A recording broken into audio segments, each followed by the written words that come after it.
The year is 1492. Christopher Columbus is about to embark on his world-shattering voyage to the Americas. And on his way to the coast, he stops off here at Granada.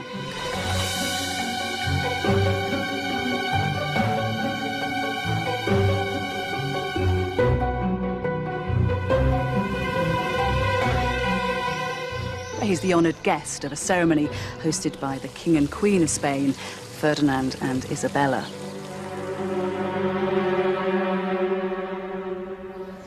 They are celebrating a grand victory. Up until this day, Granada had been ruled by Muslims. But Isabella has managed to wrestle control from them. Ferdinand and Isabella's victory marks a turning point for Spain and for Europe. The Middle Ages are over, and the West is about to embark on a new epoch of power and discovery. We tend to think of this as the beginning of an era. In fact, it's the climax of a forgotten chapter in European history, the rise and fall of Islam in the West.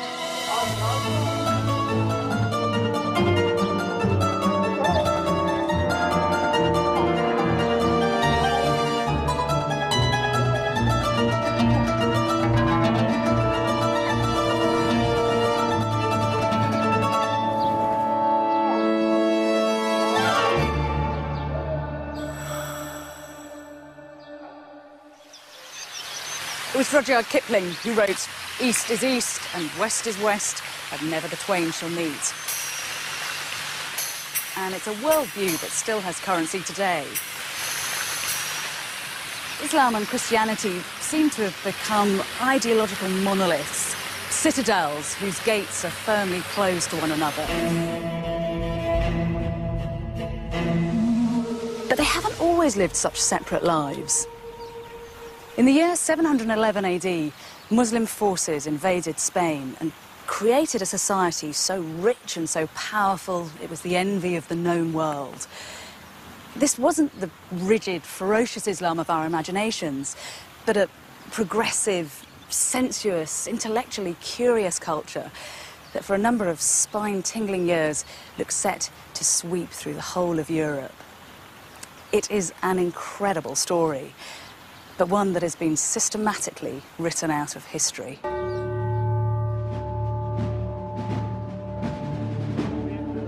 After the Catholic monarchs took over the city of Granada, they began to destroy all evidence that the Muslims had ever been in Spain.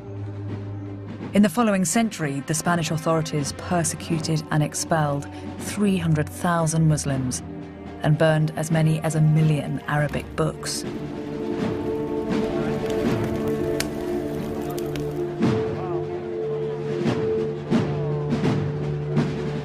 This was an astonishing act of ethnic cleansing. It put an end to a civilization which had flourished in Spain for 700 years. These people have become known as the Moors.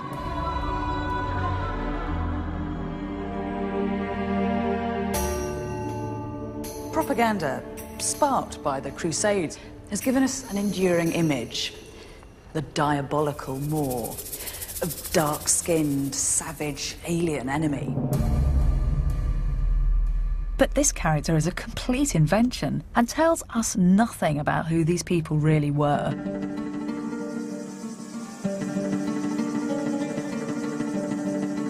Now, archaeologists and historians are starting to piece together the real story of the Moors in Spain.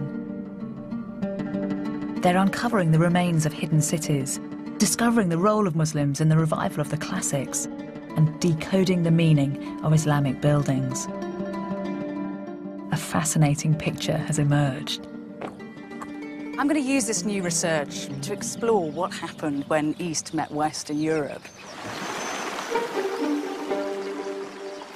If there is one place which challenges the stereotype of the treacherous, bloodthirsty Moor, it's here, the Alhambra Palace in Granada.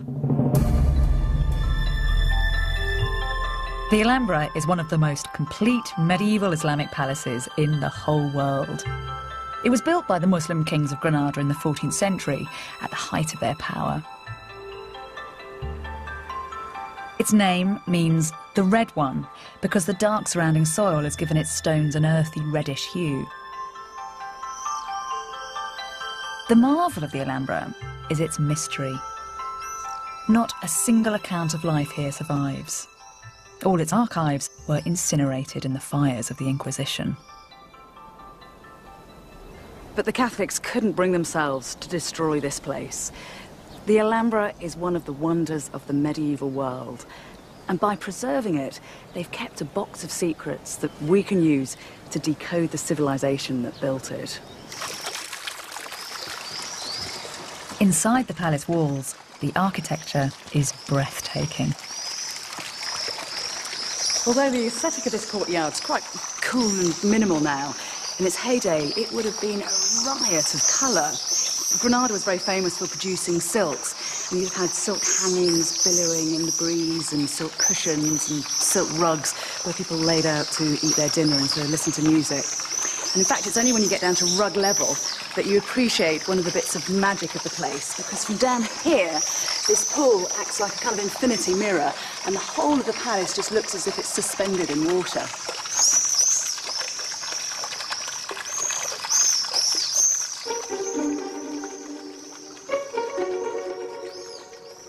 Every detail of the palace decoration seems to be part of a scheme.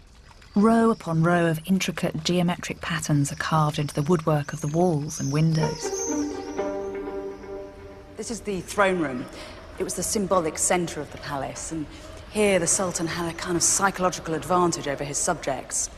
Whereas he'd have stood here, an eerie silhouette, they'd have been blinded by the light that came streaming in through these brightly coloured stained glass windows.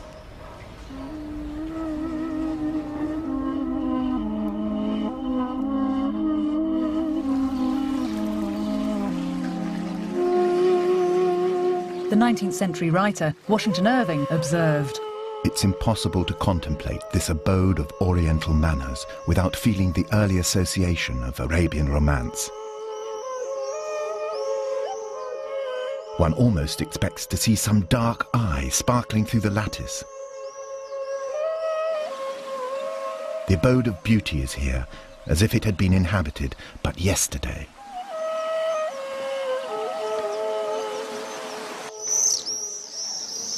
But this is far more than just a beautiful building.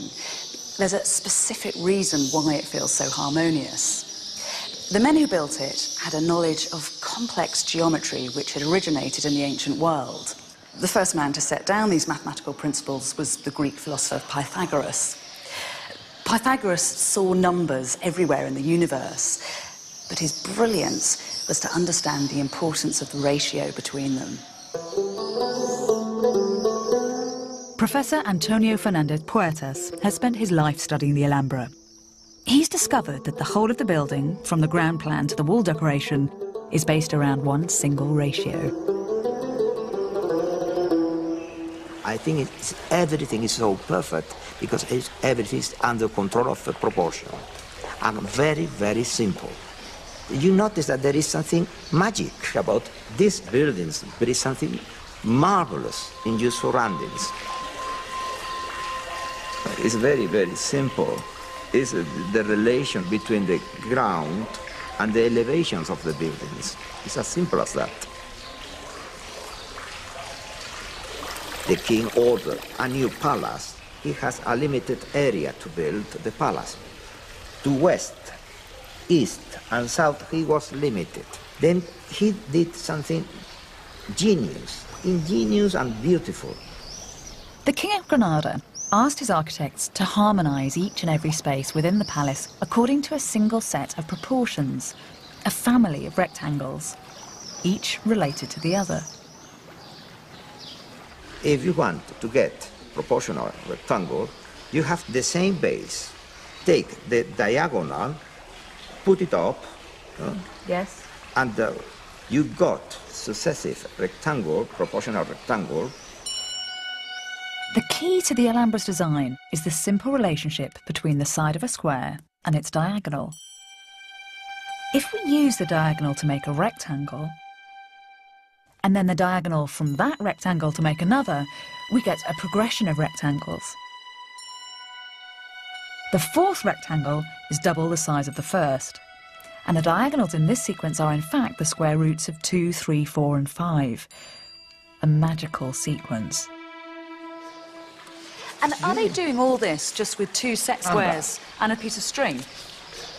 Yes. That's very clever. Yes.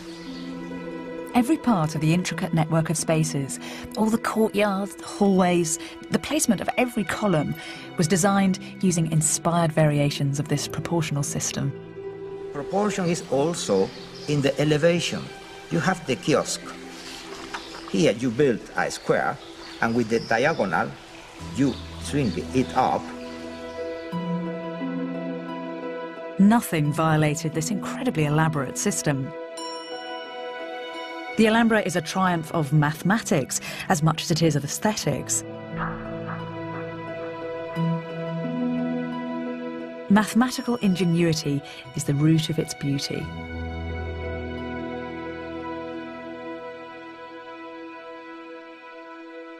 But no one talks about this. Everyone looks at the Alhambra just as an aesthetic experience.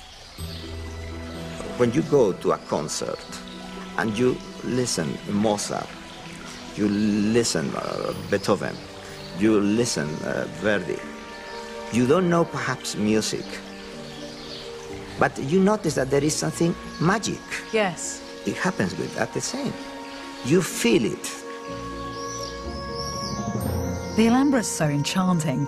It's all too easy to view it as a fairy tale palace, isolated from history. But that is romantic nonsense. This palace was the product of a very real, very gritty history.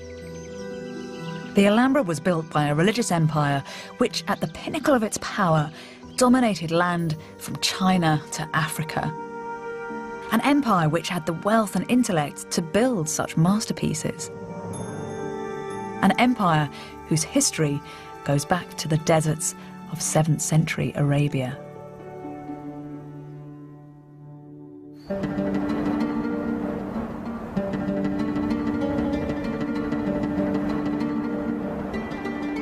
At the beginning of the 7th century in Saudi Arabia, something happened which was to change the religious makeup of the world forever.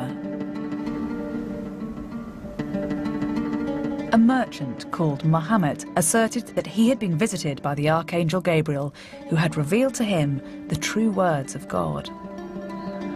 These revelations, which came to Muhammad throughout his life, became known as the Quran.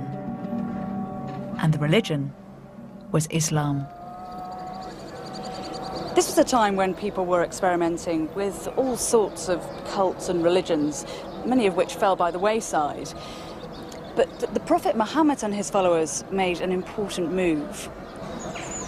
They travelled to a desert oasis where they founded a city called Medina. With a foothold in Medina, Islam was no longer just a nomadic desert cult. It had an urban centre with a social structure. As the religion grew bigger, so it grew more ambitious. Territorial expansion was a characteristic of nomadic Arabs well before the arrival of Muhammad. Tribal leaders would initiate razzia or raids on their neighbours. And with the advent of Islam, these gained some kind of spiritual significance.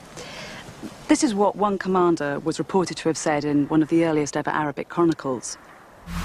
"This land is your inheritance and the promise of your Lord. You've been tasting it and eating from it. You have been killing its people and taking them into captivity. You are Arab chiefs and notables. If you renounce this world and aspire to the hereafter, God will give you this world and the hereafter." They believed they were inspired by the power of God. Within decades, Islamic Arabs had reached as far as Persia in the east. In the west, they'd conquered Egypt, Jordan, and much of North Africa, and were within spitting distance of Europe. But Islam wasn't only interested in territorial expansion. It was also a faith committed to the pursuit of learning. Among the Prophet's first revelations was the instruction, seek knowledge. This meant that from the very earliest days of Islam, literacy and religious study went hand in hand. Whereas a number of other religions of the day preferred to keep literacy the privilege of a clerical elite, Islam actively encouraged it. In the ancient Muslim city of Fez in Morocco, there are many examples of this unique integration of religion and education. This is the Karouin Mosque in Fez, and it's still the heart of religious life here. It was founded in 859 by a woman, both as a religious and as an educational establishment.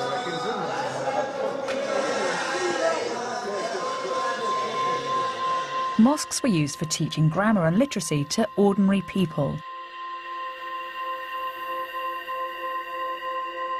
In time, colleges, known as madrasas, were set up. This is the madrasa Bu Inania.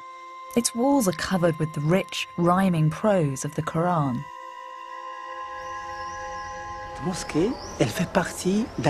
The mosque is only part of the complex, which contains both it and the madrasa. When the Sultan Abu Anan founded the place, he built the mosque alongside the madrasa. It is most symbolic. The mosque, built for prayer, was also a place which encouraged education and learning. As you can see, there is no separation. When the Quran was given to the Prophet, who was illiterate, the angel told him, read. These inscriptions carved onto the walls are verses of poetry and can be found throughout the madrasa. But I think the most important section is here. What it says in Arabic is, I am the apogee of knowledge. Come, you Muslims. Come and learn, because with knowledge you can become what you want to be in the future.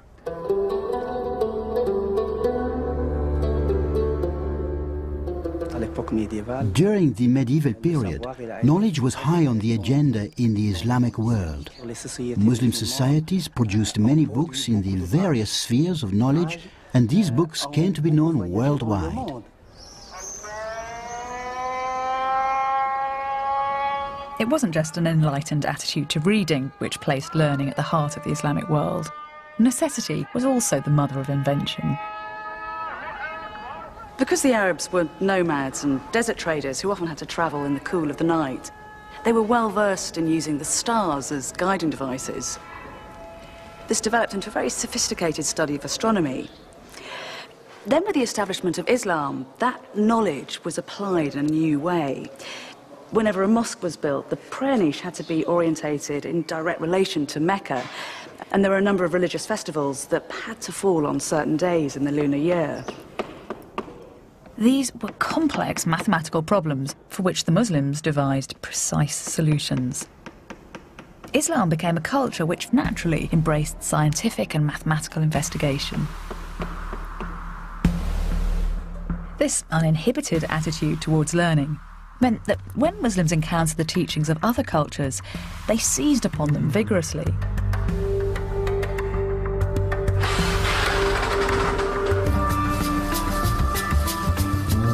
In the very early days of Islam, Muslims came into contact with a body of knowledge which had been ignored by most of Northern Europe for centuries. The works of the ancient Greeks. It's once you look at a globe that it becomes particularly easy to understand why the Arabs were such natural inheritors of Greek learning. From the Bronze Age onwards, there'd been a constant exchange of artifacts and information all across the Eastern Mediterranean. And in fact, a number of Greek ideas stem from Eastern and Egyptian influences. The bulk of this knowledge was preserved in the great schools and library at Alexandria. And then in 641 AD, the Arabs take over the city and at a stroke have direct access to this precious learning. Many of these texts found their way to Fez. This is an Arabic translation of Aristotle with an additional commentary by the Muslim scholar Averroes. The translation's done in Iraq, and then Averroes does this commentary in Al-Andalus. There's even an early Arabic translation of the Bible. So it's extraordinary, isn't it, that Arabic's the lingua franca, then everybody's writing in Arabic, even the Bible. And thus ends the Gospel of Mark the Apostle. The contrast with Europe at this time could not have been greater. Here, ancient Greek texts and the rational investigation they contained were often feared as blasphemous. When the Prophet Muhammad was born, Christianity had already been battling with paganism for 600 years, trying to persuade believers to turn away from their old gods to the one new God. And because of that, Christians were often suspicious of Greek and Roman pagan texts. For instance, in 529 AD, the Christian emperor Justinian closed down the Athenian schools of philosophy. Set against this vibrant Islamic culture, Europe can appear an introspective and intellectually cautious place. It was certainly a continent in crisis. After the fall of Rome, there was a power vacuum in Europe, with rival tribes squabbling for territories. It was the start of what later Christian scholars would describe as the Dark Ages. While Europe lay unprotected and vulnerable, Islam was consolidating land and power. By the beginning of the 8th century, the Arabs had converted the Berber tribes at the very tip of North Africa. And before long, troops were gathered on the coast, their eyes fixed on Europe.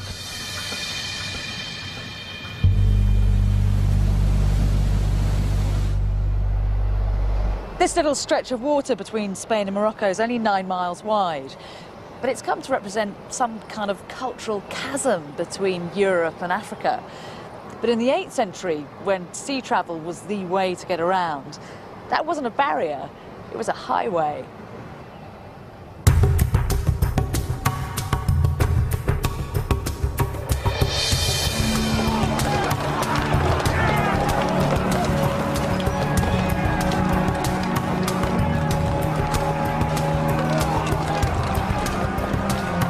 In July 711, 7,000 Berber tribesmen stormed across the Straits of Gibraltar and invaded Europe.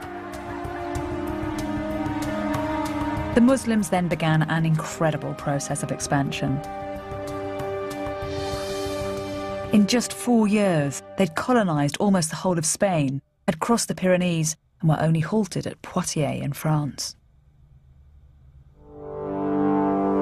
Were it not for this reverse, an army which had swept across 2 continents might easily have crossed the English Channel and occupied Britain. The Muslims called the country they came to Al-Andalus, the land of the Vandals. This refers to the Germanic tribe who ruled Spain at the time, the Visigoths. Spanish historians have traditionally seen the Muslim invasion of Spain as a terrible and violent attack, an assault on Christian Europe.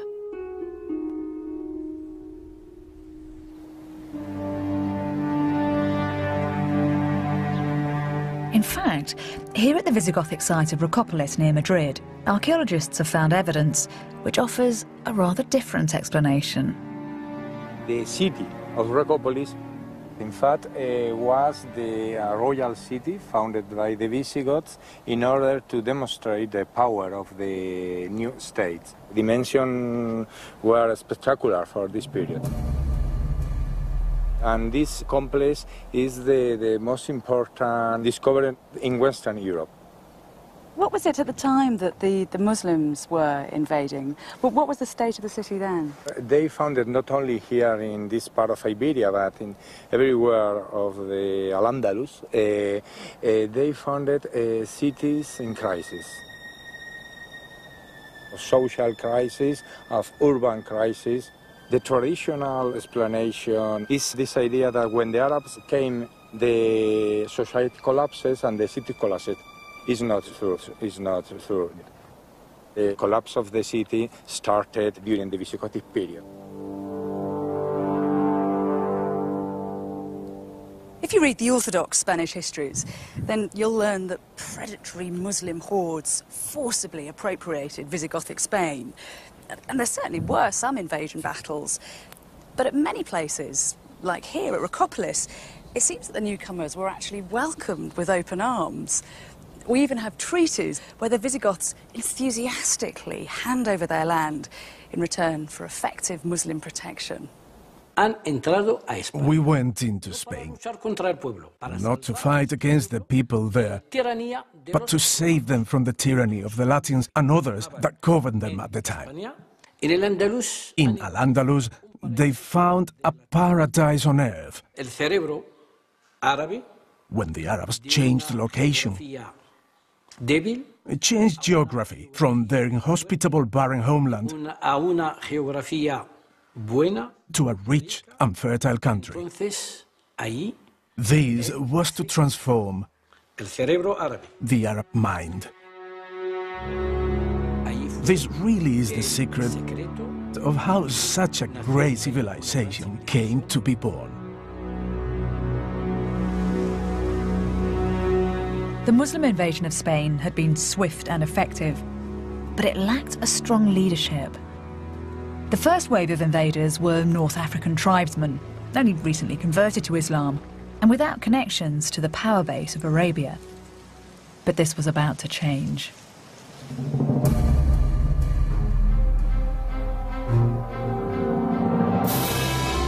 In the capital of the Muslim world, a political coup left all the members of the ruling dynasty massacred. All that is except for one, a prince called Abd al-Rahman. Abd al-Rahman was in his late teens when his family was massacred. He managed to escape the slaughter and fled to the hills west of Damascus. His mother had been from North Africa, and Abd al-Rahman must have grown up hearing tales of Al-Andalus. And so he made a dangerous journey across the Nile and the deserts of Egypt, heading for those distant lands.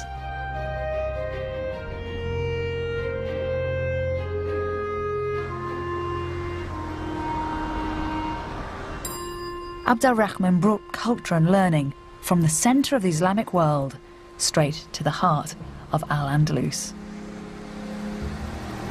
When Abd al-Rahman arrived in Spain, he came here to Cordoba, where the city was in complete disarray. That Roman bridge had collapsed into the river. But Abd al-Rahman set to rebuilding the city. You have to remember that it's in this context that the Arabs arrive, not as marauding destroyers, but sometimes as saviors. Abd al-Rahman brought cutting-edge technology for irrigation to Spain.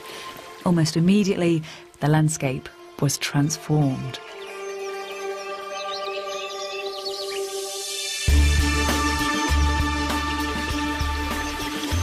Palm trees, lemon and orange groves, avocados, artichokes and pomegranates, none of which had been seen in Europe.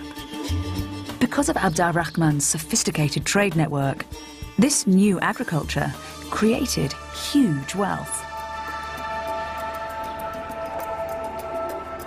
And these riches were used to build one of the greatest cities in the world.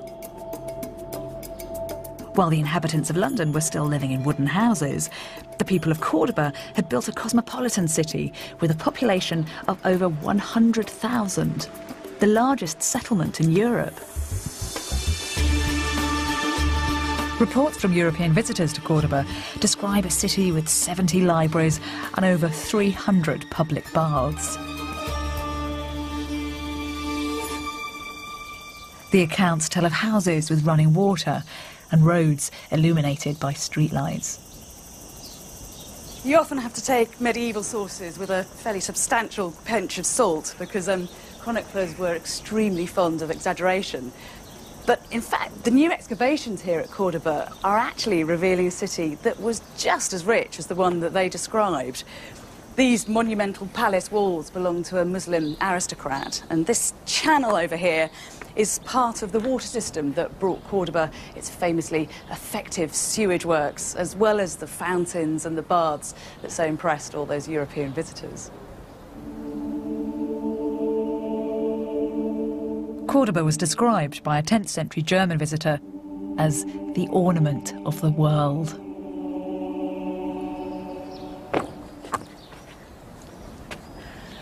One of the reasons it's been so difficult to investigate Islamic Cordoba is that the city's been built up on itself like a kind of layer cake. But here, the archaeologists have taken away the modern level to reveal that Islamic layer there, and then down at the bottom, a Roman mosaic. Abd al-Rahman built Cordoba on top of what had been one of the largest cities in Roman Spain, outshining all that went before. And his greatest achievement was this: the Great Mosque of Cordoba.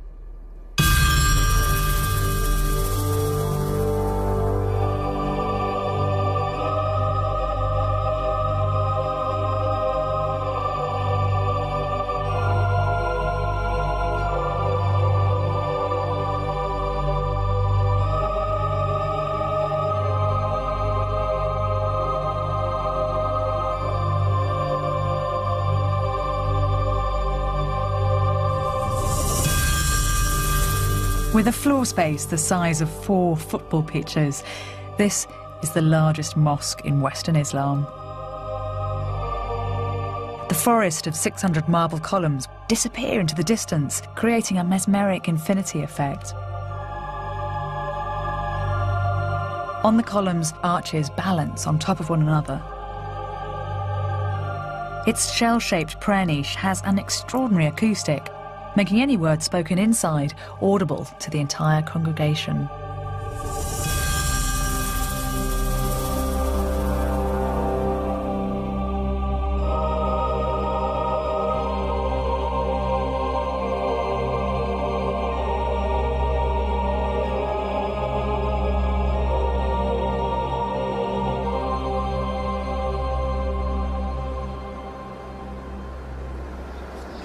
When the mosque was first built, these archways would have been opened to allow people and light to stream in and out.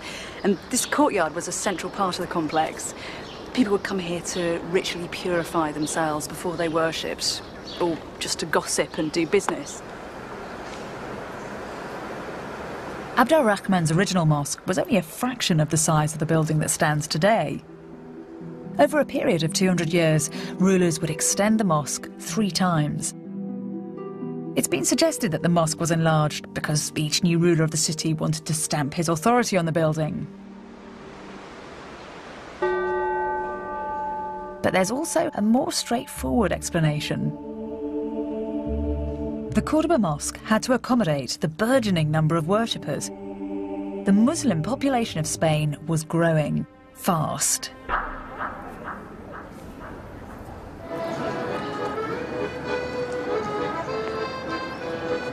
Modern Spain has been reluctant to acknowledge that its indigenous population converted to Islam in droves.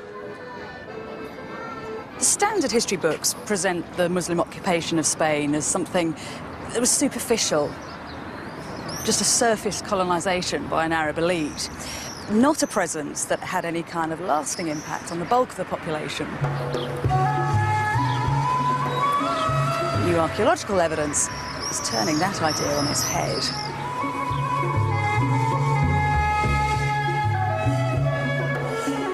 All over Spain, cities like Cordoba were established.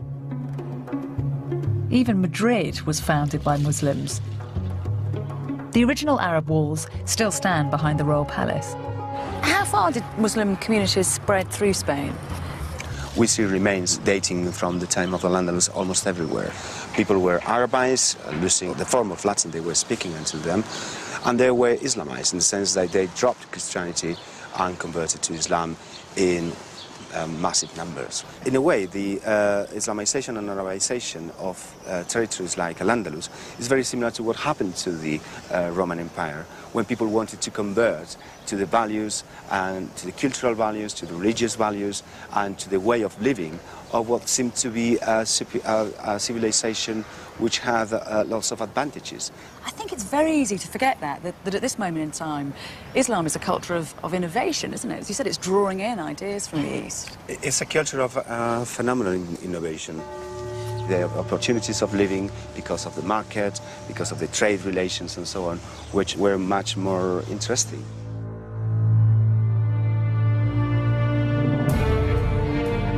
The Islamization of Spain did more than change the name of the god that people worshipped. People converted because this was a religion which had something to offer them. It had wealth, it had social structure, and it had intellectual power. The Arabs brought in one innovation that did more than any other to change the cultural makeup of Europe. And it's this: paper. The idea almost certainly came from the Chinese via trade exchange, and it is revolutionary technology. Unlike parchment and vellum, it's cheap and it's easy to mass produce. And when the Arabs come to Spain, they start to open paper-making factories. Paper allows you to do three things very effectively. You can gather information, you can analyse and develop ideas in a very precise way, and then you can disseminate your newfound knowledge to a wider world. And in the 10th century, that was a potent mix. Cordoba's love of books became legendary. Whilst the Royal Library of France contained 900 books in this period, just one of Cordoba's 70 libraries amassed over 500,000. These books contain some of the most sophisticated studies of astronomy in the world. In Northern Europe at this time there is nothing, but there is nothing that can be considered the result of sophisticated astronomy. Why do you think Muslim scholars were particularly interested in the heavens and the revolution of the stars? I think they were interested in science in general terms. For example, calculating the sacred direction. If you have to say your prayers, you must face towards Mecca.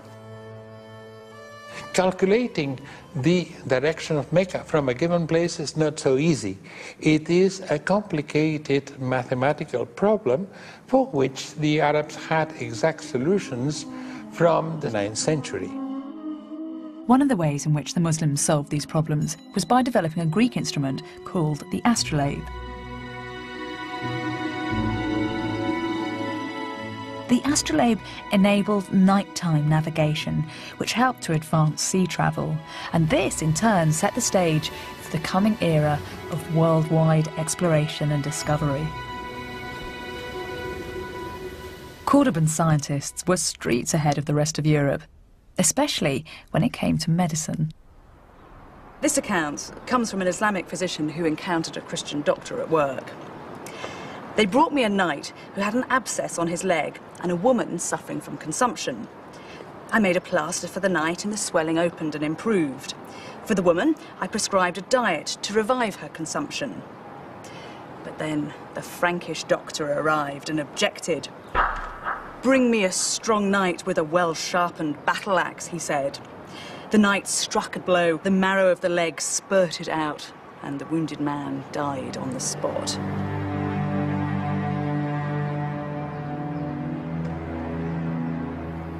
As for the woman, their doctor affirmed the devil must have entered her head. Then he grasped a razor and cut an incision in the shape of a cross, exposing the bone of the skull and rubbing salt into the wound. The woman died in the instant. I returned home, having learnt much about the medicine of the Christians. The hospitals of Cordoba were performing operations which wouldn't be seen in the rest of Europe for hundreds of years. The city's most famous surgeon was a man called Abu Qasis.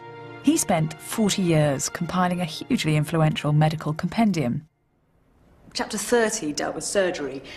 And these are just some of the instruments that were illustrated in that chapter. This is a specialist device used by eye surgeons for the relief of hypertension. And these two over here were employed to perform successful tracheotomies. And in fact, the Abu-Kassis method was still popular well into the 20th century. As well as large scientific collections, more everyday documents have survived from Islamic Cordoba. These give a detailed insight to the society that was created here. What kinds of things are being recorded on these bits of paper?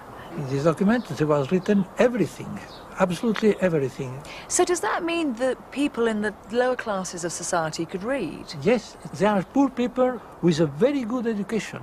The education is a way to be a better Muslim.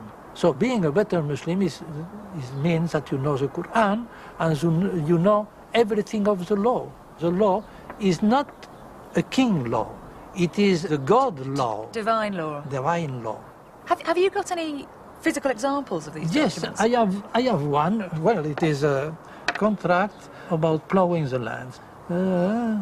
For 2 years, we have to plant it with wheat and food, and he gets from this proportion of the production.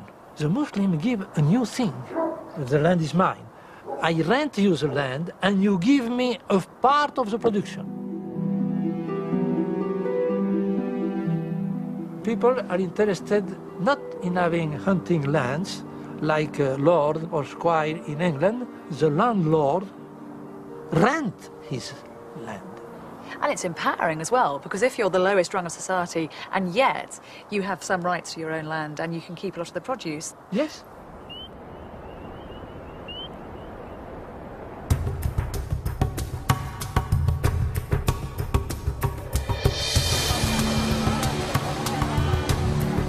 Every piece of evidence from Cordoba adds to the picture of a civilized and highly sophisticated city. It had medical centres, an organised legal system, and libraries full of academics and scientists working on ideas which were light years ahead of anything else in Europe. By the 10th century, Cordoba had become the official capital of Al-Andalus. People flocked here to work, either in the city's shops and markets or on rented land outside. In the year 912, a new ruler came to power. He was to take Cordoba to even greater heights. Abd al-Rahman III was only 21 when he became ruler of Cordoba. With a resounding statement of self-confidence, he declared himself the Caliph, the commander-in-chief of the faithful. With that title, he claimed to be the supreme leader of the Islamic world.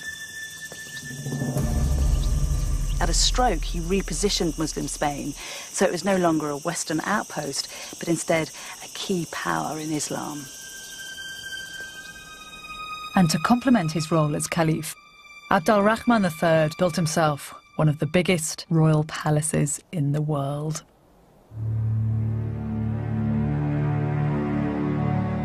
While the English kings of the same period were living in modest wooden halls, Abd al-Rahman III needed 10,000 workmen to construct this enormous palace complex, which was decorated with African white marble.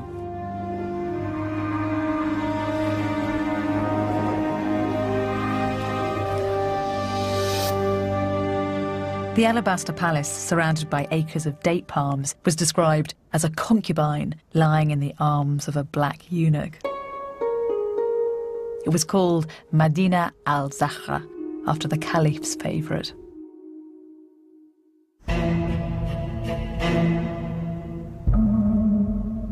Visitors from all over Europe were received here.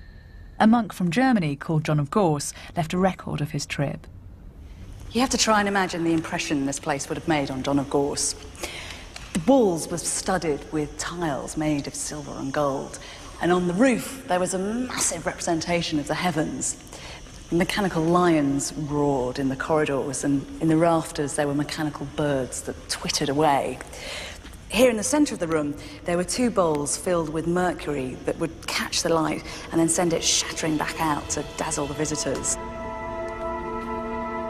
This is what was written about the climax of his visit. When John arrived at the dais where the Caliph was seated alone, almost like a godhead, he saw everything draped with rare and costly coverings. They do not use thrones or chairs as other people do, but recline on divans or couches when conversing or eating, their legs crossed over one another. There is actually one detail that this account misses out. The Caliph did have a throne, a mechanical throne, that raised and then descended as if he was levitating among his subjects. A refined court culture developed in the palace of Medina al-Zahra, and this was to have an unexpected influence on the rest of Europe. What would the soundscapes of the palaces have been in the 10th century? Perhaps the most basic level would be the sounds of all the different fountains and small running currents, artificial rivers running from room to room. On top of that, we could have heard layer upon layer of different types of music and singing. A variety of different professional instrumentalists. We could easily have heard a lute player sitting in a corner or in any of the various different entryways.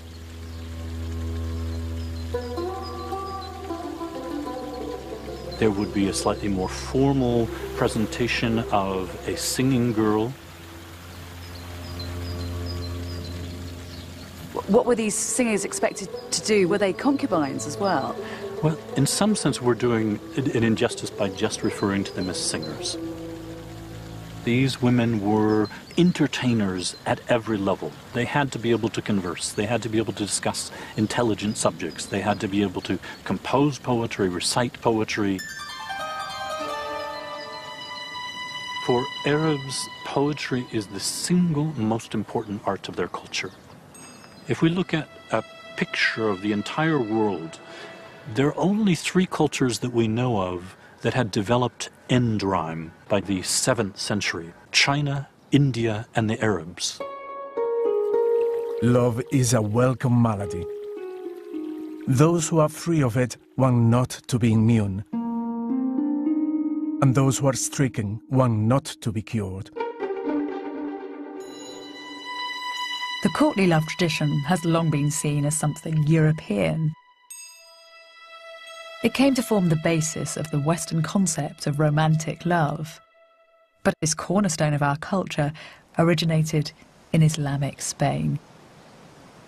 Perhaps one of the most exciting moments, the transfer, if you will, of Arab music and poetry from the south to the north, happens in the year 1064 in the city of Barbastro. Neighbouring French knights besiege the city, which falls.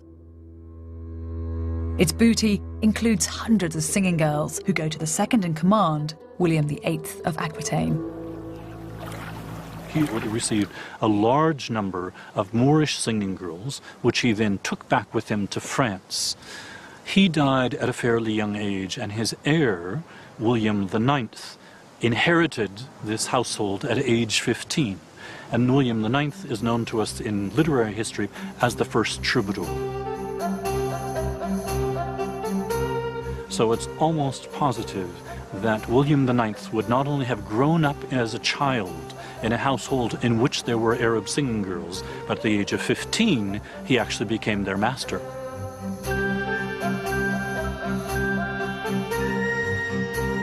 It's one of the few moments where we can say that there's a transfer of singing girls from this point to that point, and then the point of reception is precisely where the first flourishing of troubadour poetry emerges.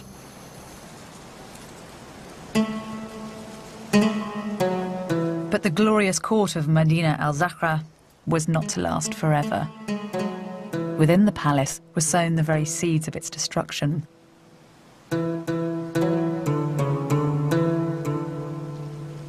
Abd al-Rahman III had invested much of his money and interest in art and culture, and had paid very little attention to the military. There were no generals at court, and citizens didn't have to serve in the army. This is important. The mere fact that the army can't recruit from its own citizens means that it has to recruit more and more foreigners, effectively mercenaries. This is part of the reason for the conflict, which led to the ultimate collapse of the caliphate. When an ambitious courtier usurped the caliphate, the court split into factions. Once the 300-year-old dynasty cracked, it didn't take long for the palace to come under attack.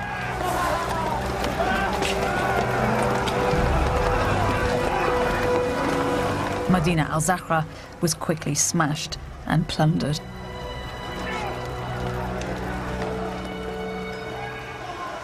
These are the telltale signs that the palace was violently destroyed. They're scorch marks on the marble made when the molten lead that supported the joists in the roof melted as the palace was burnt to the ground. Of course, the history of Spain would have been very different if Medina al-Zahra had continued to exist and if the caliphate had not disappeared.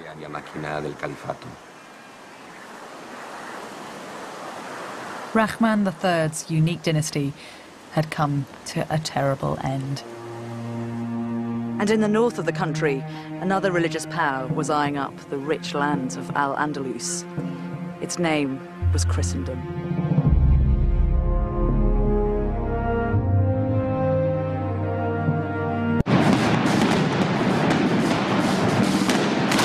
Al-Andalus's golden age was over. By the beginning of the 11th century, Abd al-Rahman's dynasty in Cordoba had collapsed into chaos and disorder. But what happened next was even more devastating. In 1095, Pope Urban II made a call to arms. He ordered a war to remove Islam from the Holy Lands. Pope Urban's speech is agitprop at its finest. When an armed attack is made against an enemy, let there be one resounding cry from the soldiers of God. It is the will of God. It is the will of God. The Crusades had begun. It didn't take long for this zealous warrior mentality to rouse the Christians of northern Spain. And what followed was as treacherous as any of the Crusades in the Holy Lands. The Christians had always held on to the far north of the country, and now they were gaining ground. Al-Andalus had fragmented into a hodgepodge of isolated city-states. Suddenly, Muslim Spain found herself under attack. Her palaces were raided and her cities laid to siege. Between the 11th and the 13th centuries, an army of Christian kings took over the lands of Al-Andalus. Every year, this conflict is reenacted in towns across Spain.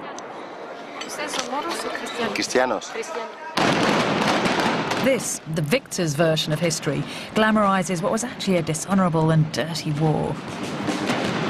When the Christian comes, they break everything. They come in summer when the wheat is almost dry. They put it fire. After that, they cut the trees. The agriculture of Al-Andalus was very sophisticated. The more sophisticated something, the more fragile it is. So the more easy it is to break it. Irrigation. If you break a canal, there's no more water. So for some years, people are starving. So it's a scorched earth policy. Yes. Soon, a brutal system of protection rackets emerged. There is an alternative. You pay me, I don't destroy. I don't burn your house. How much do you give me? I don't cut your trees. How much do you give me? This one. It is a way of the mafia in Chicago. For 1 century, all the 11th century, all the Christian Spain lives at expense of Muslim Spain. One by one, the fragmented city-states of Al-Andalus were terrorized. Their solution was to fight fire with fire by bringing in troops from Morocco. This is the capital from the top of a column in Cordoba. It's a buzzing little scene. You've got 4 musicians, 2 who are playing pipes and 2 who are playing the lute. But at some point, the faces of the musicians have been smashed in. This wasn't perpetrated by Christian raiders, but by the new Muslim power who had come to help Al-Andalus.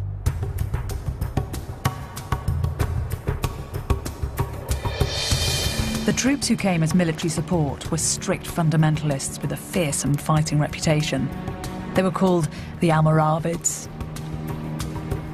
The Almoravids were a tribe of nomads from the Sahara. They had black skin and wore veils that covered everything apart from their eyes. When they went into battle, they rode light-footed, versatile little horses and took with them camels and elephants. But they were fiercest of all when it came to religion. They preached a return to basic Muslim values, and when they came to Al-Andalus, they were shocked by what they found. There are people from the desert. There is people newborn to the religion, so they have a hard feeling of it.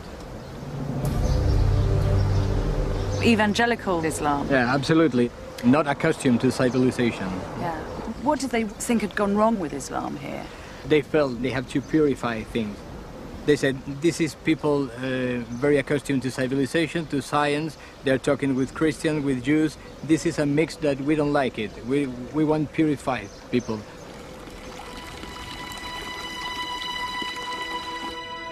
With the barbaric Christian raiders on one side and these new fundamentalist Muslims on the other, Al-Andalus was crushed.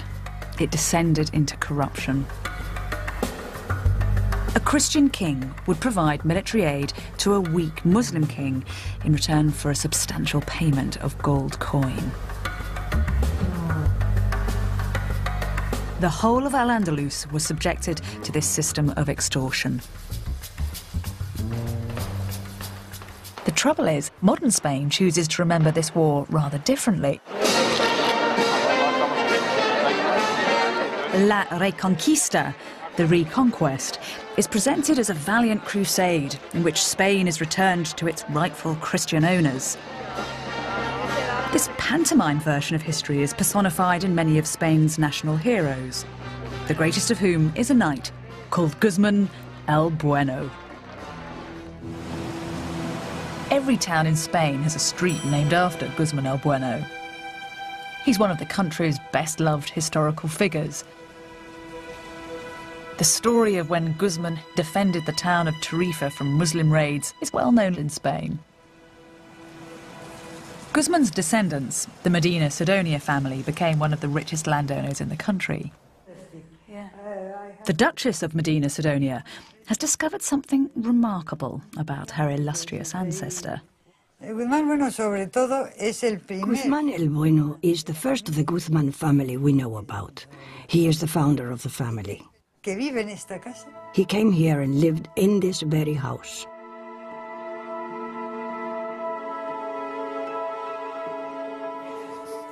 This is the family archive, although it's more than that. It is a rich source of documents from the medieval period and later. Was it right that one of your ancestors was involved in the Spanish Armada? The 7th Duke was involved in that campaign.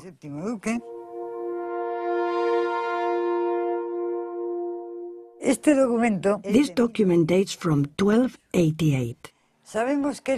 We know my ancestor was in Al-Andalus a year before because he bought a farm. And this document mentions it. It's a permit for him to export 300 bushels of wheat. Look, you can see the word wheat. And what it says is that he is allowed to take this overseas, to where he is from. So, because of the grammar, you can tell that he comes from overseas, not that he was just visiting from overseas. Yes, probably it refers to a place which was part of Morocco, much larger then than now, a place where neither wheat nor hay could grow.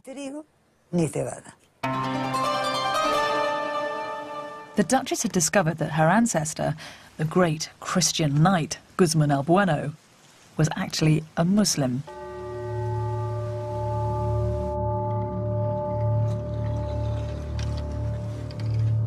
This is really a piece of human history. It dates to 1297. The king refers to Guzman as my vassal because he is a foreigner. Guzman the vassal? If it wasn't written here, I wouldn't believe it. It was very common for Muslims to ally themselves with Christian factions, especially when Christians were warring with each other.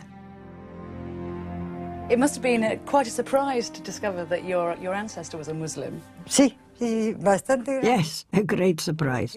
This is because there had been a chronicle which dated back to the 16th century, in which the Guzman family had cleaned up its political and ethnic past. Guzman was said to have been born in León.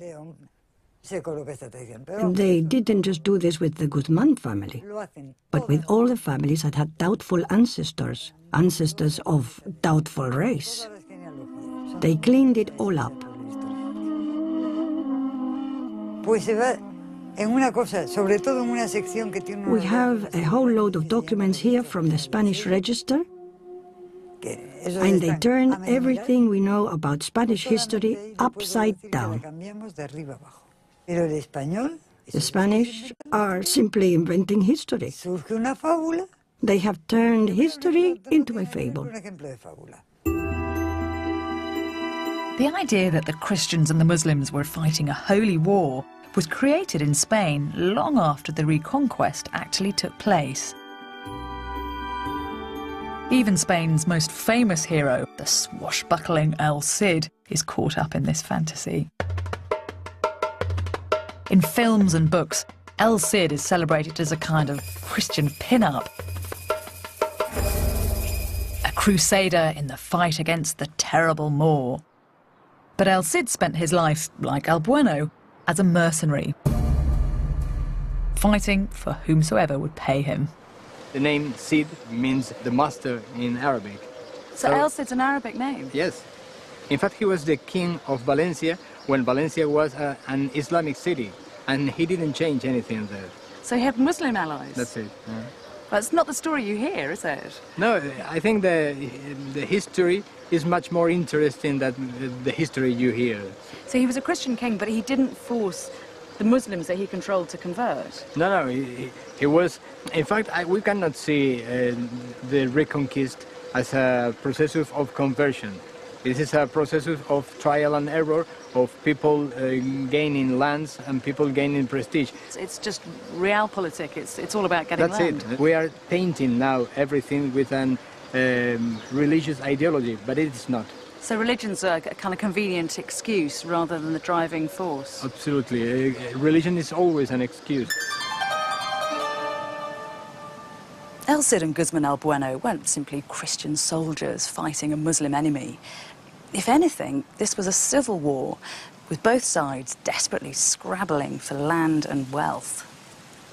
The idea that the Reconquest was something cut and dried, black and white, something that cleaned up society is absurd. I don't know who came up with that idea. The Spanish historian Palencia said that the Reconquista was nothing but a civil war between Spaniards of two different faiths. Spain is full of dazzling reminders of how the righteous Christians won the country back from the diabolical Moor. The country's most popular saint is called Santiago Matamoros, St. James, the Moor Slayer. But this romanticised version of history distorts the true nature of this conflict. This was not a holy war. Al-Andalus was destroyed in a dirty grab for land, which lasted for over 300 years.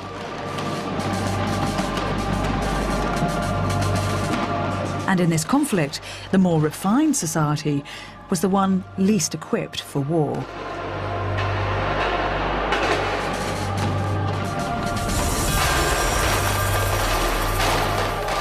It was the Christians who had little to lose and most to gain.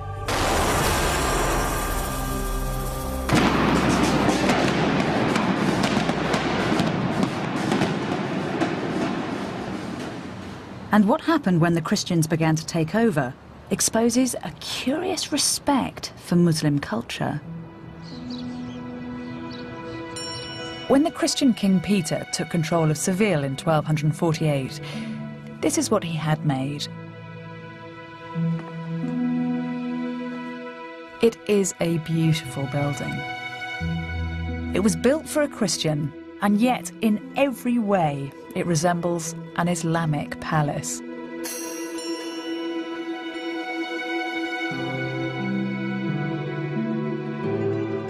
On the walls there are inscriptions from the Quran, and above the door there are dedications to its owner, calling him Caliph rather than king. The conqueror has been conquered by the culture.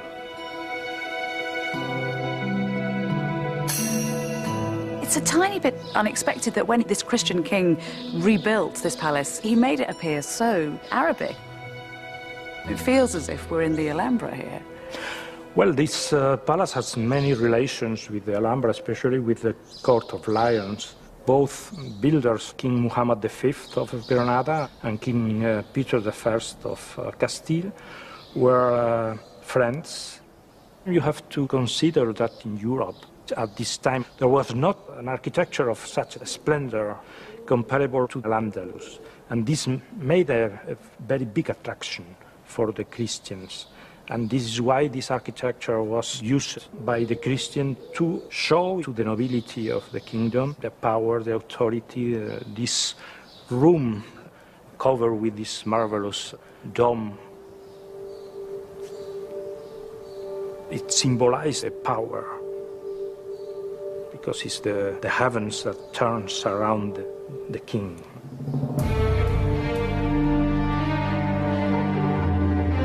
But the legacy of Al-Andalus was to affect more than the architecture of Europe.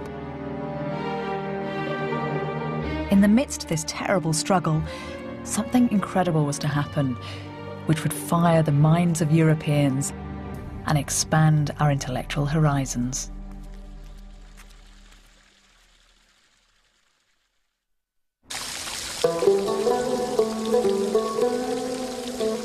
At the same time that it was being splintered by Christian encroachment, Al-Andalus was at the centre of one of the most influential shifts in thinking that Europe has ever seen.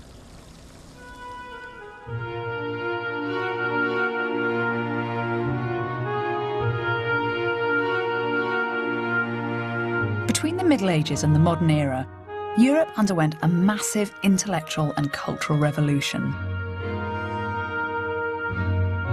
This shift, known as the Renaissance, transformed the human experience.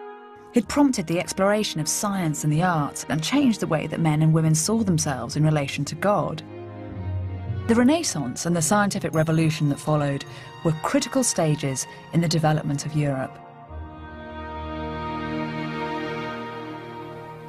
The origins of the Renaissance are generally believed to lie in Italy, where a renewed interest in the classics had a huge impact on art and culture. But the foundations of the Renaissance were laid much earlier, and not in Italy, but in a town called Toledo in Islamic Spain.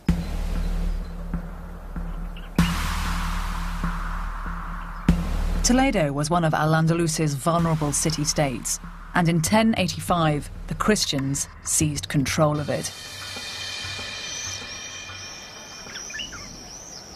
Unusually, the handover went very smoothly, and as a result, the Muslims already living in Toledo were allowed to remain as citizens and their mosques were left untouched. The city that emerged accommodated both Muslim and Christian. Spain at this time is a paradox. On one hand, tensions between Muslims and Christians are becoming unbearable, And yet, on the other, there is a hugely beneficial intellectual evolution that is only possible because Muslims and Christians are living side by side.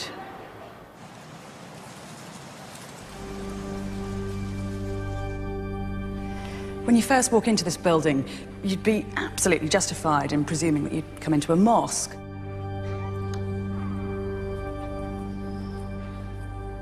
Those horseshoe arches replicate in precise detail the arches in the mosque at Cordoba. And up at the end above the windows, you've got a repetitive phrase in Arabic which translates as prosperity and happiness, prosperity and happiness. But this isn't a mosque. It's a church built when the Christians took over the town. It seems to me that this building's a metaphor for what's happening in Spain at this time. It doesn't speak of a golden age of tolerance, but it does talk of a world where two cultures were inextricably interlinked.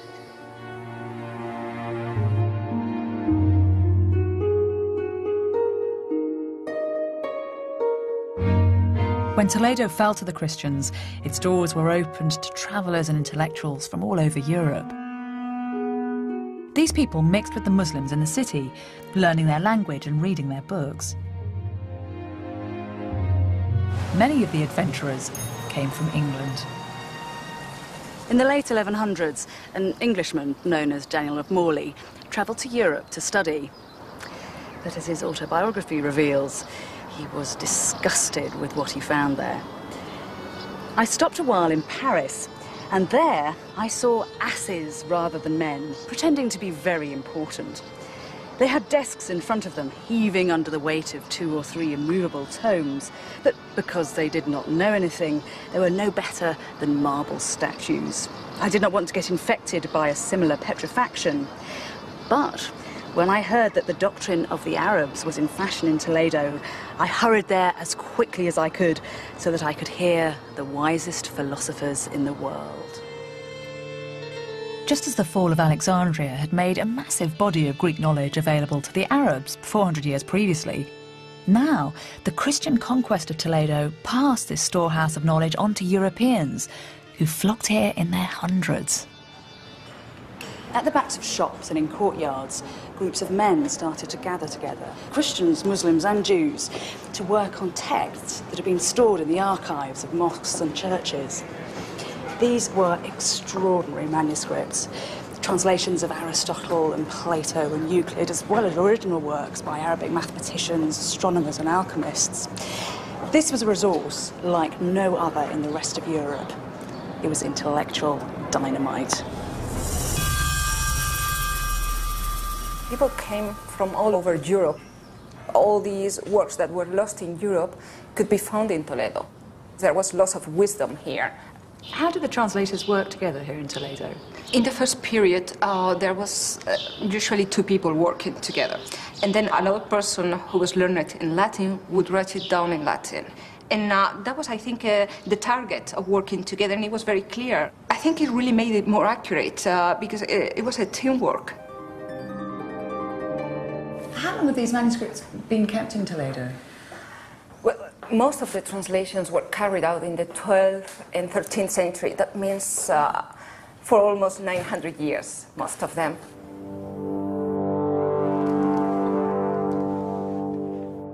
And here we have the preface in red.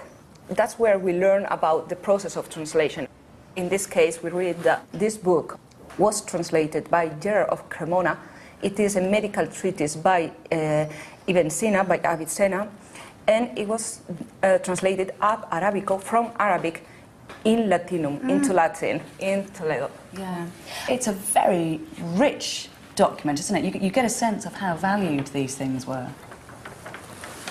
And there is all these little glosses on the right-hand side. People have been adding comments or explaining words that were not clear. Un momento, por favor. Vamos a... Wow, that's a splendid beast of a thing. Yeah,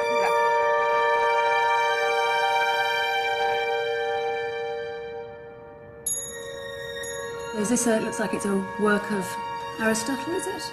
Yeah, this is the Rhetorica by Aristotle. Rhetorica Aristotelis. And here we are, look, here's a man who's working on it. Hermanus Alemanus. Yeah, Hermann the German. Hermann the German. Yeah, even Germans came all the way to Toledo to find all these texts. And in this case, it is a commentary by Averroes on the text of Aristotle. And both are translated together. So it's got added value because you've got new Arabic thought coming into the classical text. Yeah, they are adding, they are supplementing, they are completing what was transmitted from the ancient world. Knowledge really is power at this time in history. It is. Having a book was something very, very valuable. Do you find during this process that words slip from one language to another? Absolutely. Like chemia, that word came into Western languages as chemistry. But we have another word, alchemy, that comes originally from Greek through Arabic. They added the article in Arabic, al, and that gave alchemy. English is full of words which came into the language from Arabic in this way.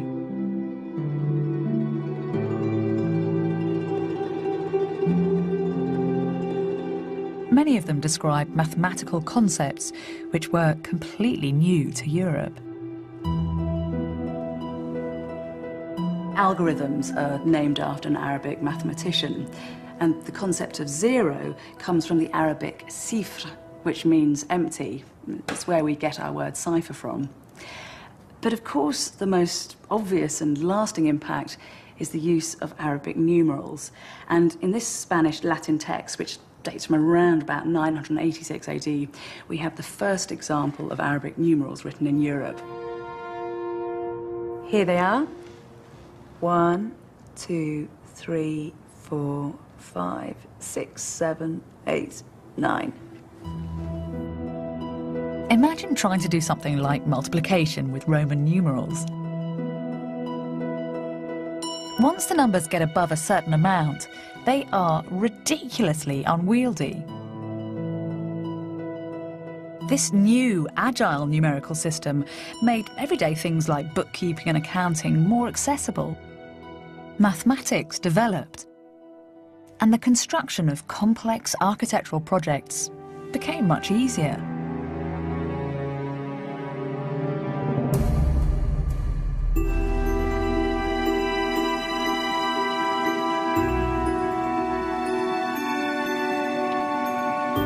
Recently, archaeologists renovating the roof timbers of Salisbury Cathedral in England made a discovery which clarifies this story.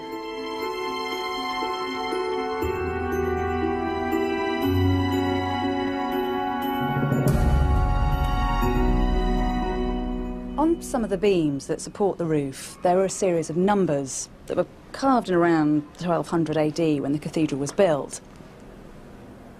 Now, that's a 3, and obviously it's familiar to us today, but in its time, it was a curious and progressive symbol.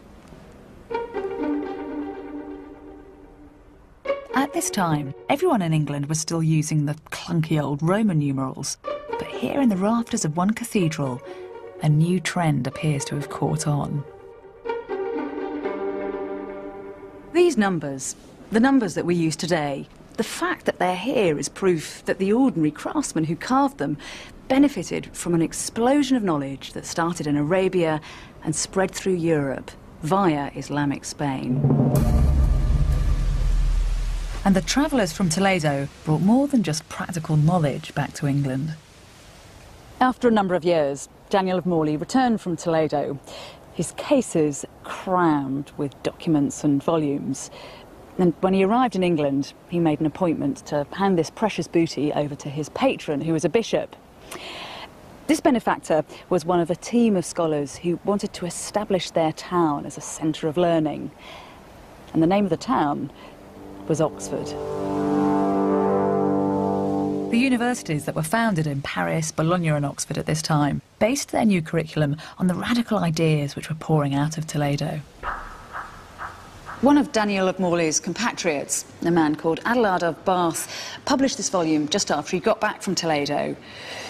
It's a collection of 76 very basic questions, like why is the sea salty? Why are there tides? How does the globe hang in the air, and do animals have souls? The questions are seemingly simple, but they embody a new spirit of rational inquiry, where a blind faith in God is challenged. And Adelard of Bath admits his debt to the Muslims in pursuing this line of inquiry. He writes, "From the Arabs I have learnt one thing, to lead by reason. I will detract nothing from God, but very carefully listen to the limits of human knowledge.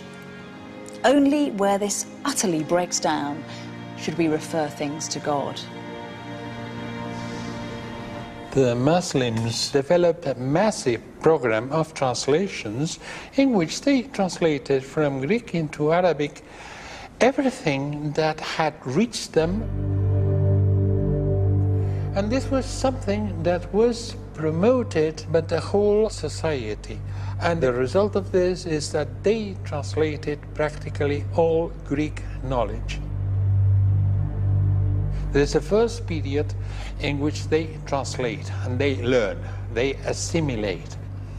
Later, they had learned enough and they began to produce original works by themselves and to criticize Greek science. And of course, one cannot say that the Arabs were mere transmitters of Greek science. They were the people that continued the work of Greek scientists until they led all this research into a final crisis. And this final crisis was the crisis that brought the Renaissance and the scientific revolution. If they had not done this, Renaissance and scientific revolution would have been impossible. It would take time for these groundbreaking ideas to become assimilated into Christian Europe. But once they were, Western intellect was transformed. The works of Aristotle were taught in the new universities. The medical treatises of Avicenna were used in hospitals. And Arabic translations of Greek geometry and those new Arabic numerals were passed on to craftsmen and architects. This was a critical stage in the growth of Western thought. We should no longer see the Renaissance as a rebirth, but the continuation of an intellectual movement which had been nourished centuries earlier by Muslims.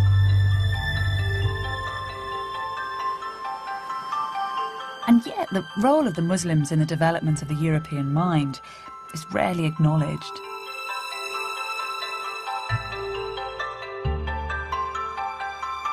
This is a scheme of friezes commissioned by Philip II, the King of Spain. It's late Renaissance, it was finished in 1591. And it's a celebration of the liberal arts and the geniuses of world history. Down there, you've got the Egyptian geometers.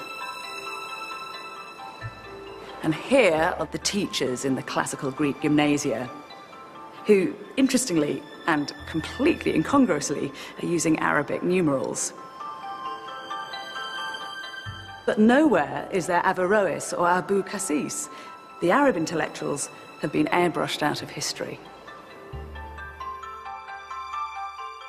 The Italian Renaissance is famous for reviving classical learning, but in fact what's happening here 400 years earlier seems to be just as vital. Do you think that Muslim scholars aren't given due credit for what they're doing in Islamic Spain at this time? It is not something that you would learn about in school, probably, or even at university. It was probably conscious process of neglect, and now we are still suffering from that.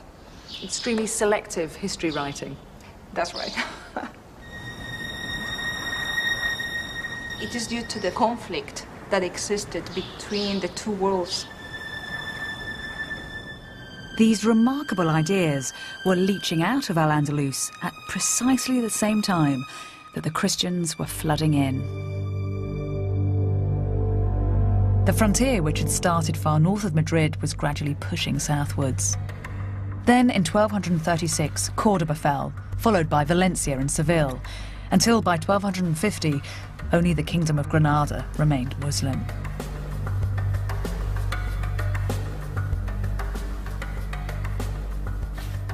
From now on, Spain would concentrate on cleaning the Muslim presence from its country. The Islamic influence on Europe has been quietly laid down. But when it came to the physical expulsion of the Muslims from Spain, that would be an act that was anything but subtle. It was shocking and absolute.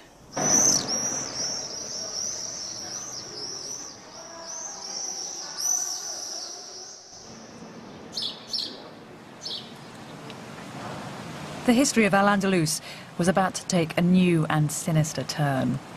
In the city of Granada, the Muslims were to fall victim to one of the most shocking acts of ethnic cleansing that Europe has ever seen. Long after the rest of Al-Andalus had fallen to the Christians, Granada remained defiantly Islamic. Protected by mountains and those giant watchtowers and forts, the 70,000 Muslims who lived here managed to hold off attack for another 200 years. But time was running out. While Granada occupied a small territory in the south of Spain, the rest of the country was now divided between Castile in the west and Aragon in the east, two very powerful kingdoms. The King of Castile was about to be forced to pass his kingdom to his niece, Isabella. Isabella was headstrong and passionate, but she also had an acute political mind. In 1469, at the age of 18, she married her second cousin, Ferdinand, the dashing heir to the throne of Aragon. Now, the two most powerful Catholic dynasties in Spain were united, and the reconquest was edging ever closer to completion.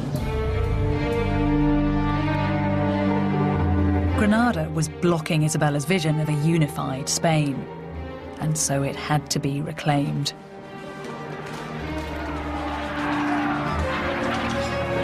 The city was laid to siege for a year before it finally surrendered. On the 1st of January 1492, Ferdinand and Isabella, dressed in elaborate Moorish outfits, which they'd had especially made. With great pomp and circumstance, they entered the Palace of Alhambra and took the keys to the city. As the Muslim ruler Boabdil left in tears, it was said that his mother spat out at him, "Do not weep like a woman, for that which you cannot defend like a man." Isabella's victory in Granada put an end to an incredible society. In the 700 years that they'd been in Europe, the Muslims of Al-Andalus had built a culture which was the very pinnacle of civilized life, influencing Europe in ways that we're only just beginning to understand. And Isabella would endeavour to ensure that Islam in the West would never enjoy such a relationship again. A few years after Ferdinand and Isabella came to power, they set up an organisation that affected the most extreme form of religious control that Europe has ever known. The Inquisition. The purpose of the Inquisition was to track down and eliminate anyone who wasn't an Orthodox member of the Catholic Church. Those found guilty of heresy were subjected to a sinister public ceremony called an auto de fe. In this eerie ritual, vestiges of which are still performed today, the guilty were forced to repent their sins while their accusers watched on, hidden under hooded caps.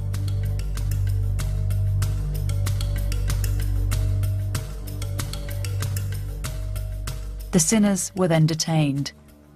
Some were burnt at the stake. Most had their homes and livelihoods taken from them. In 1526, the Spanish Inquisition came to Granada to deal with the Muslim problem. Muslims were labelled heretics and given a stark choice: convert to Catholicism, leave the country, or be punished.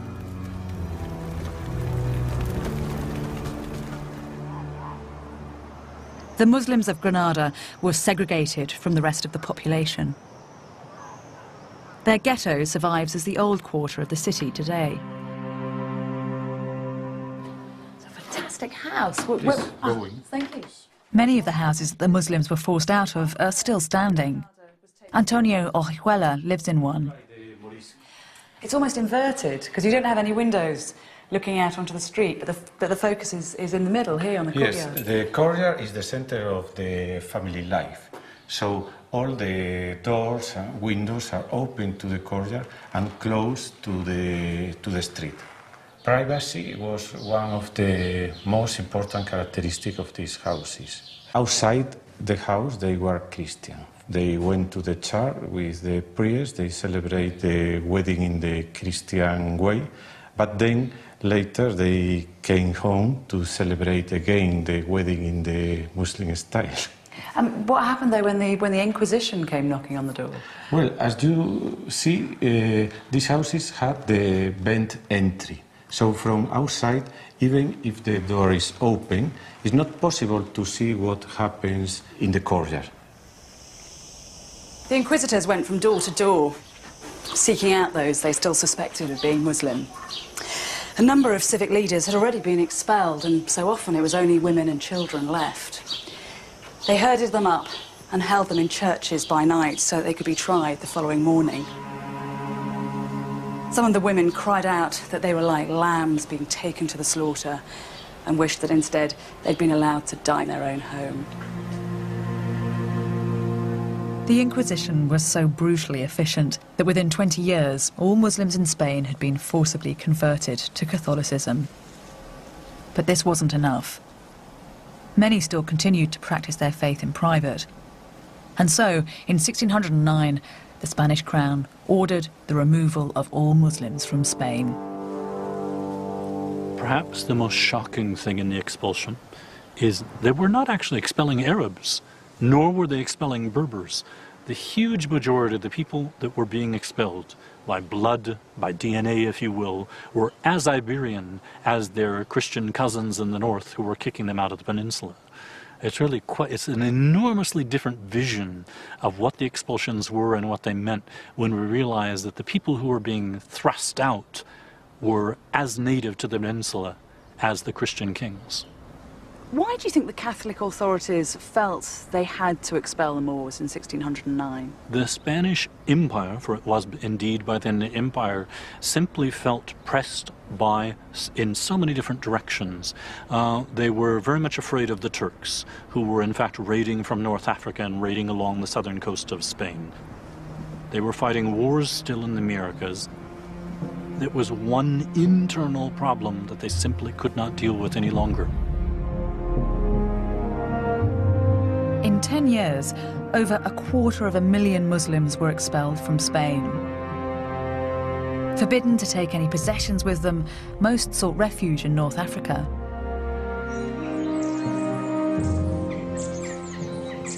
When Isabella and Ferdinand died, this is where they were buried. It's a little corner of the Alhambra, and it's decorated with inscriptions from the Quran.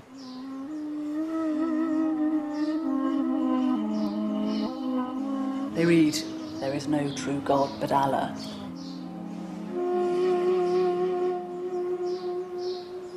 In many ways, it's a curious choice for a Christian entombment, but it does speak of that complicated relationship that was enjoyed by the Catholics and the Muslims. On one level, it says that Isabella and Ferdinand were still half in love with all things Islamic, but on the other, it's a bold and uncompromising statement of control.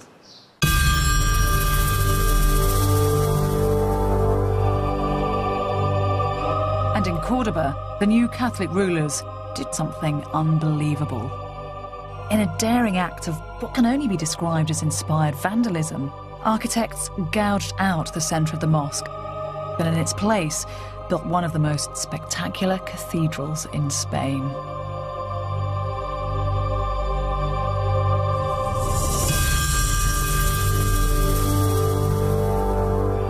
The result is a shocking and blasphemous conflation of two of the world's most powerful religions. It is unnervingly beautiful, but possesses an underlying schizophrenia, as if a terrible and silent battle is being carried out in the very architecture of the building.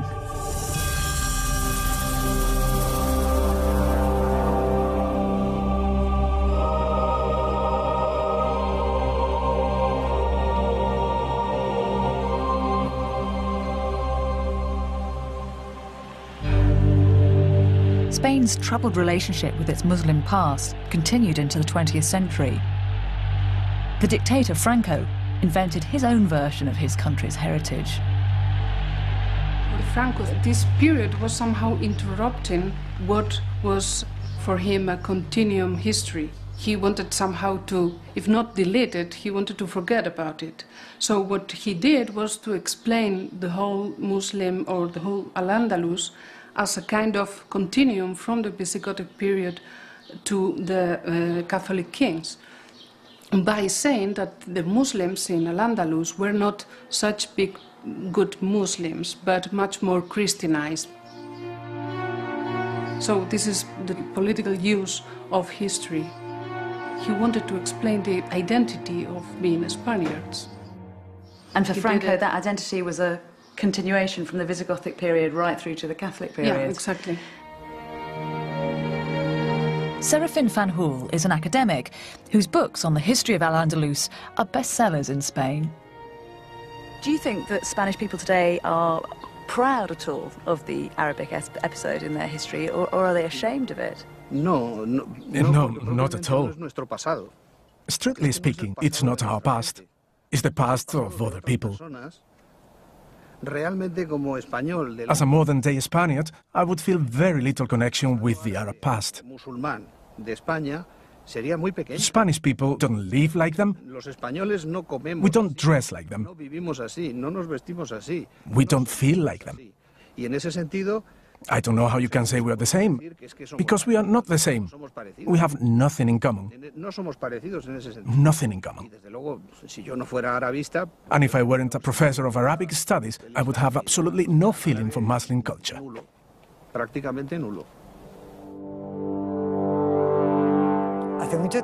For a very long time, people have protested and urged that history be truthfully told, that they not be fed this nonsense.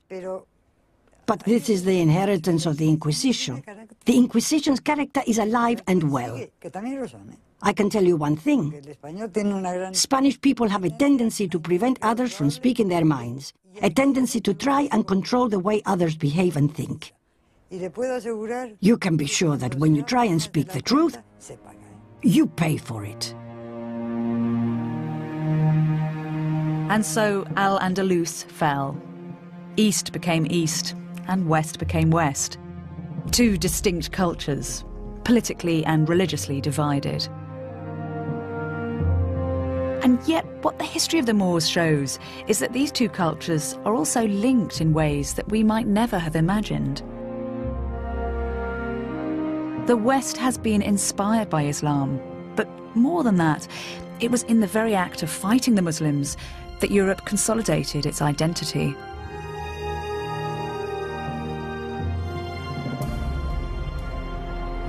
When we started, Christopher Columbus was setting sail for the New World. And as he pointed his boats westwards, Spain aligned herself with him, turning away from the East. The Muslims had been fought, and now they were to be forgotten. As time went by, memories of the Islamic past were moulded until they became a more comforting storybook version of history. But this is a case where truth really is stranger than fiction. The story of Al-Andalus isn't a simple tale of good versus bad, East versus West. It's intriguing and complicated, it's brilliant and brutal, it's very human and it's very messy. And it's for precisely that reason that it needs to be remembered, not written out of the history books.